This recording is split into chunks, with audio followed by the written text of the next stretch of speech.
When Emily first saw the Labubu doll at a street vendor's stall, she thought it looked strange but cute. Its wide grin and mischievous eyes almost seemed alive. The vendor refused to say where he got it, only whispering, "Be careful with this one."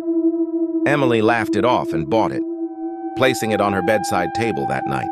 From the first evening, things felt wrong. She woke at 3:15 a.m. to the sound of scratching near her door. At first, she blamed the neighbor's cat.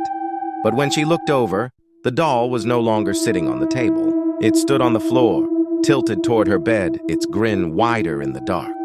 The next morning, she convinced herself she had only dreamed it. But every night after, the doll seemed to move closer. Sometimes it was at the foot of her bed, sometimes right on her desk chair. One night, she woke to faint giggles, high-pitched and sharp. The sound came from the Labubu's stitched mouth, though it never moved. She locked it in her wardrobe. The following morning, the door was wide open, the doll propped against her pillow as if it had been waiting. Emily's fear grew into paranoia. She stopped sleeping, but exhaustion always pulled her under, and every time she woke, the doll had shifted. Desperate, she tried burning it. The flames curled around its fabric body but didn't consume it.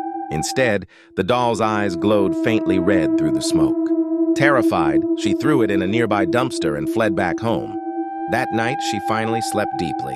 No giggles, no scratching, no movement. But around 3:15 a.m., her phone buzzed with a picture message. It was her bedroom. The photo had been taken moments earlier, Aisha asleep in bed. And on the nightstand, smiling wider than ever, sat the Labubu doll. Her heart pounded as she slowly turned her head toward the table. The doll was there, its gaze locked onto hers. Its grin had stretched impossibly wide, revealing needle-sharp teeth. The last thing Emily heard before the lights went out was that same childish giggle, whispering directly into her ear. "Now you're mine."